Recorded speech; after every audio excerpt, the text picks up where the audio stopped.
আমি নামারে কোলে তোরা দেখে যালাম বলে মাথা হাতের বাঁধি ফুটেছে পরে দরুদ ফেরেশতাতে হেঁটে সব দুয়ার কোলে পরে প্রদর্শনী ঠিক খুব হঠাৎ করে আসে আমি বলবো যে খুব বেশি পরিকল্পিতভাবে প্রথম দিকে ছিল এরকম নয়।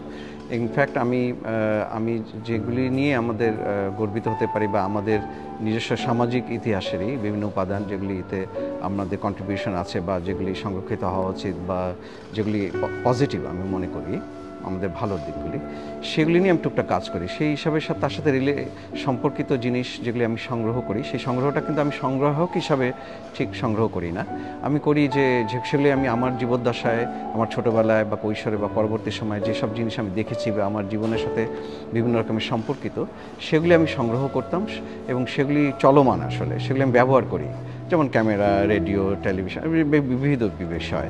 কলের গান তো সেরকমই একটা উপাদান বা বিশেষ আমি বলবো যে ব্যবহারযোগ করার মতো জিনিস যেটা আমি ব্যবহার করি এবং এর মধ্যেই আমি আমাদের শৈশব এবং আমাদের ইতিহাস বাংলাদেশের প্রেক্ষিতে এটা সেই সাথে সম্পর্কিত করেই আমি সংগ্রহ করতাম বা যেটা সম্পর্কিত আর কি।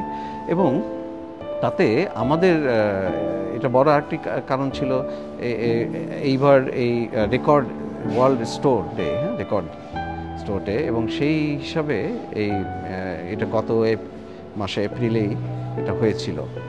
তো সেই ইয়েতে আমার মাথায় আসে যে তাহলে আমরা রেকর্ড এবং কলের গান সম্পর্কিত একটি উপস্থাপনা তুলে ধরতে পারি সাধারণ দর্শকদের কাছে, তাহলে আমাদের ইতিহাসটাও জানবেন এবং সেই রেকর্ডের সাথে আমাদের কি সম্পর্ক বা আমরা কতটা কন্ট্রিবিউট করতে পেরেছিলাম বাংলাদেশের রেকর্ড বা আমাদের সঙ্গীত রক্ষা করতে আমরা কতটা পেরেছি, সেইটার আমার মনে একটা প্রেজেন্টেশন থাকতে পারে।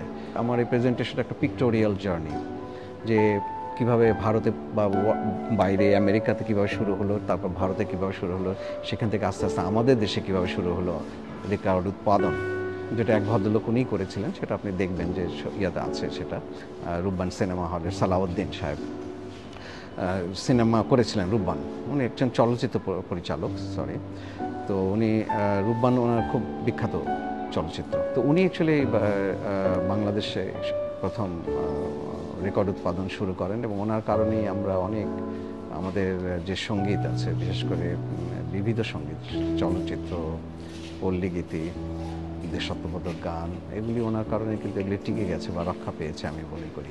প্রাচীনতম আমার মনে হয় আমার গওহরজান এবং জানকী বাই, ওনারা ঢাকায়ও এসেছিলেন। তো সেই হিসাবে আমার মনে হয় যে সেগুলি বেশ পুরনো এবং আরও কিছু রেকর্ড আছে, বাইজিদের কিছু রেকর্ড আছে, সেগুলি বেশ পুরনো।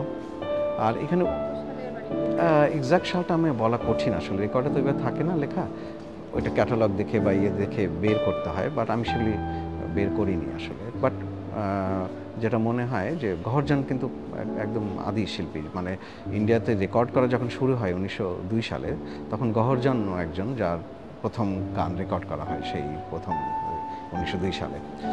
তো সেই হিসাবে আমি মনে করি যেগুলি বেশ প্রাচীন, পুরনো।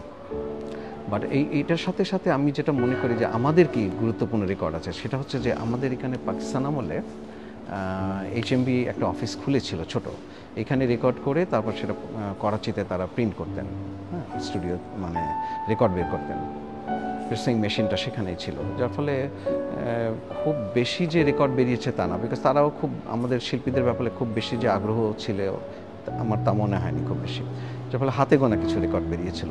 কিন্তু সালাউদ্দিন সাহেব 67-এ উনি সম্ভবত ওই সময় বাংলাদেশেই উৎপাদন শুরু করেন রেকর্ডের, এবং তখনই যেটা আমি বলবো একটা বৈপ্লবিক পরিবর্তন ঘটেছিল, প্রচুর রেকর্ড উনি এখান থেকে বেরিয়েছিল সিনেমার, এবং বঙ্গবন্ধুর 7ই মার্চের ভাষণ, বিভিন্ন 71-এর নানা রকম মুক্তিযুদ্ধের, সেই সময় সে মুক্তিযুদ্ধ সম্পর্কিত নানা রকম রেকর্ড বেরিয়েছিল।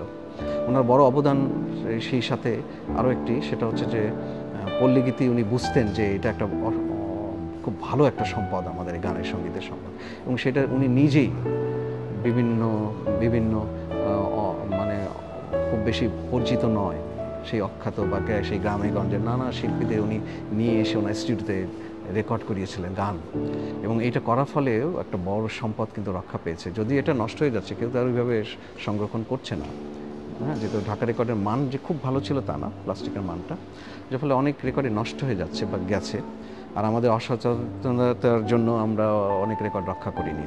যখন ডিজিটাল ইয়েটা আসলো, বিশেষ করে আপনার 90-এর দশকের পরেই আস্তে আস্তে যখন সিডি আসলো, হ্যাঁ, তখন এগুলো আস্তে আস্তে কমে যেতে লাগলো এবং বন্ধ হয়ে গেল একেবারেই। সারা বিশ্বেই কিন্তু পরে রেকর্ডটা বন্ধ হয়ে গিয়েছিল।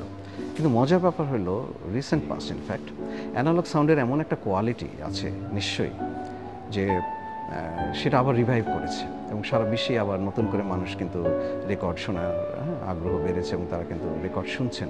এবং নানা দেশেই কিন্তু আবার নতুন করে কিন্তু প্রিন্ট করে বা নতুন করে রেকর্ড বেরোচ্ছে। সেটার একটা ভালো উদাহরণ ভারতেও হচ্ছে, অন্যান্য দেশেও হচ্ছে। এবং আমাদের বাংলাদেশের একজন শিল্পী, উনি তো এই যে জাস্ট 2 বছর আগেই একটা রেকর্ড বের করেছেন, সেটার আমাদের এখানে একটা স্যাম্পল আছে, আমরা রেখেছি।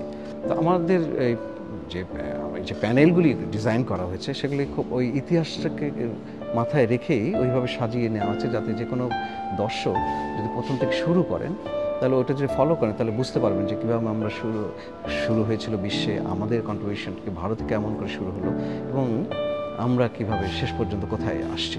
এটা দিয়ে তার একটা সম্যক ধারণা হবে।